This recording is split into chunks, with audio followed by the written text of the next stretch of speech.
Hello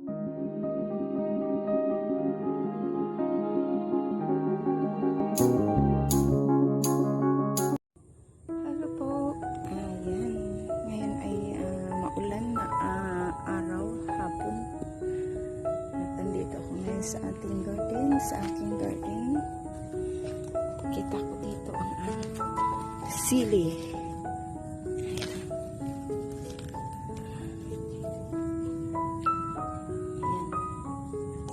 Siling labuyo. Tawag dyan. Kailangan kasi itali talaga siya sa mga ganitong kahoy kasi natutumba siya. O diba? Kasi transfer ito dito eh. Ayan, may na mga nabubulok. Ayan, may uod siguro to.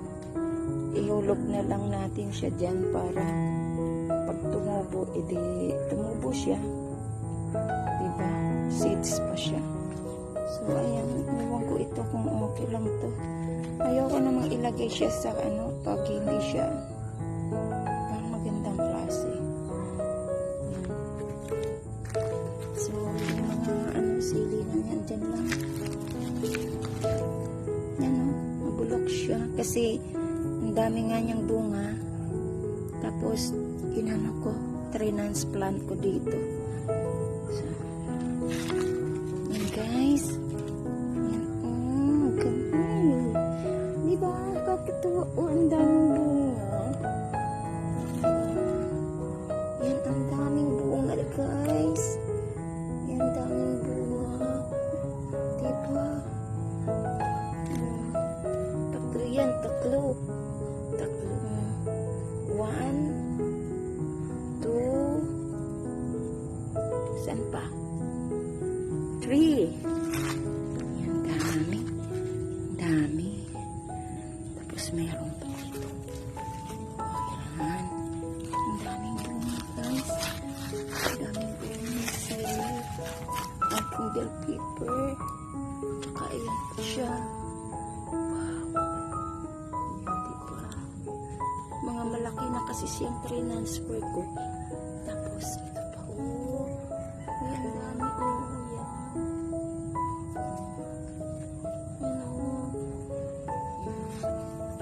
So, malaki na siya nung transfer ko dito. Kasi namumulaklak. Kasi nga, inayos ko doon ang lupa. So, ayan. Ano na siya. Ayan pa. Daming bulaklak. Yes. Maganda rin pa kung mainit.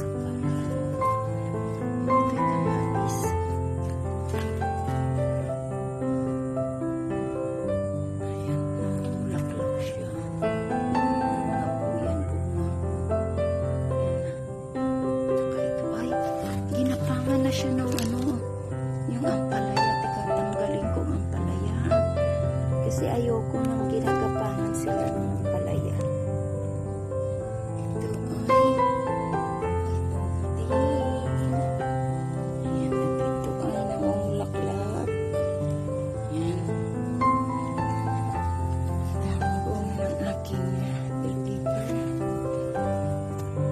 Ito ay so, siguro yung tatlo ay transfer ko sa iba. Transfer ko sa ibang para hindi sila dikit-dikit. Pag namunga dito ang papaya, pinapahinga ko sa puno. Kaya, mura lang pagkabenta. Ayan.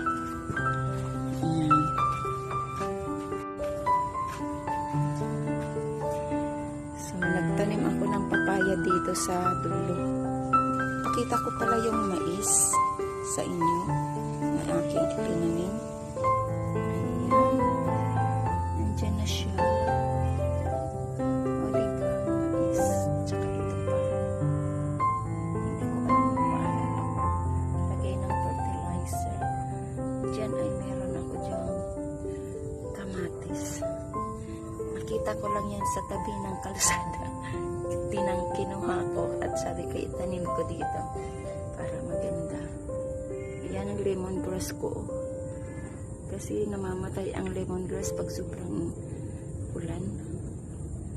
Yan. At saka ayan ang ating mais. Ayan pa. Ayan na siya, diba? So, ayan. Bibili ako ng ng fertilizer para lagyan ko. Ayan. Ating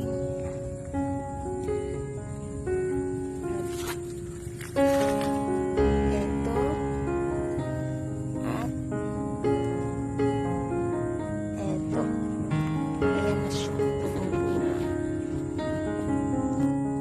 Kaya to. Upo yata ito eh. Upo ba to? Upo ata ito. Tumupo. Hindi naman to kalabasa.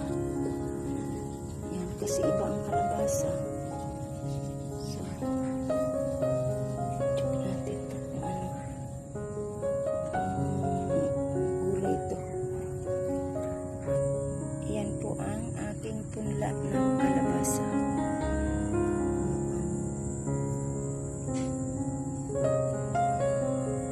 Tsaka yan, mga payat. Eh, kalabasa yun. Tsaka ito, kalabasa din. Yan. Ang lupa dito, hindi siya matabang. Ayan po, ang mga pinya ko. Mula doon sa malaki, pababa. Dito ko na tinanim. Isa. Tsaka meron ako mga dragon fruit dito.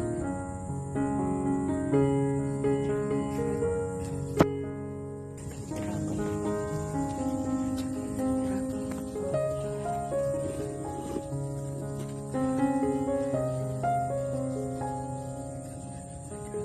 Ayan siya.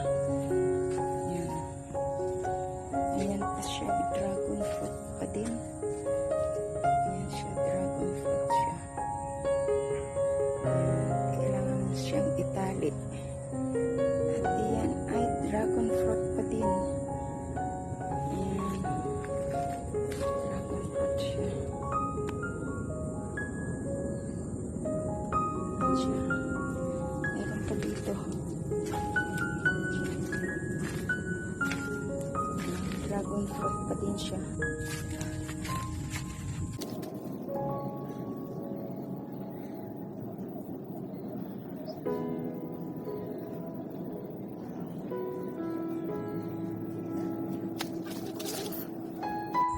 So, ayan po ang aking talbos ng kamote dito na itanim ay medyo lumalago na sa likod. Yan ay avocado. Yan, avocado. Yan siya.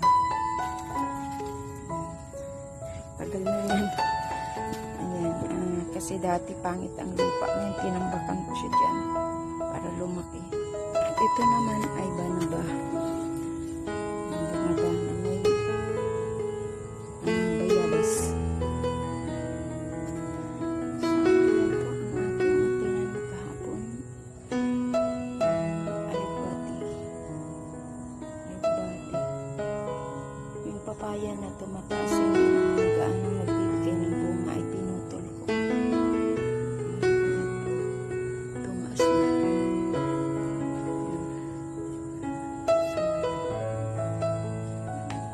So, yan lang po. At tingnan mo to, ang bunga, iisa lang. Yan, pinutol ko din siya dati. Yan, kasi tumatas na yan. Pag ano yan, paputulin ko yan. Pag ganyan.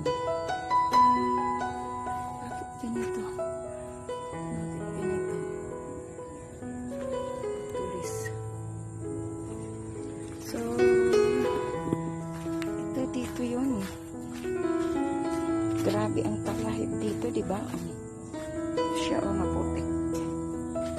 Ito ay mga tinanim kong papaya dito. Yan. Pero ito, buhay na siya, di ba? Puputulin ko siya dyan para manulit ng bunga.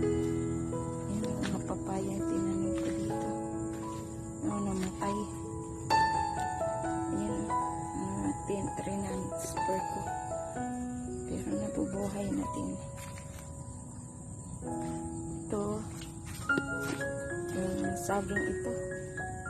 Ang bulok na, ang bungkus niya. Pero tutubo yan kasi may ano dyan sa ilalim. So ito po ang mga gabi dito na gabi na anong ginagawang ano nga yan, yung ginagataan. Ito siya yun.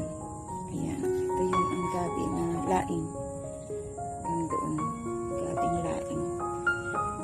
Ayan. Ang dami dito, hindi naman ako makakain kasi allergy ako. At ito naman ang hapay. Diba, pinakita ko na din. Yung mga ano dito, tinagpas ko na. Yan ang sa akin. Kailangan ko dito putulan sila ng uy, ayan pala eh.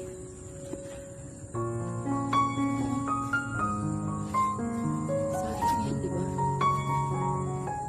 Kita nyo? Lakatan, ay ano yan, latondan.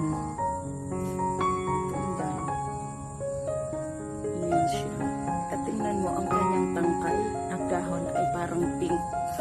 Pag ganyan, latondan siya. Malaking buwig to. Ayan. So, yan. Ito po ay mga latondan. At, ito. Ayan. Tubig siya, diba? Ayan. Meron diyang mga, ano yung il na tawag. Ayan. Andyan lang. Ayan. Diba kinukuryente. Ang mga saging dito, ayan. Kita nyo.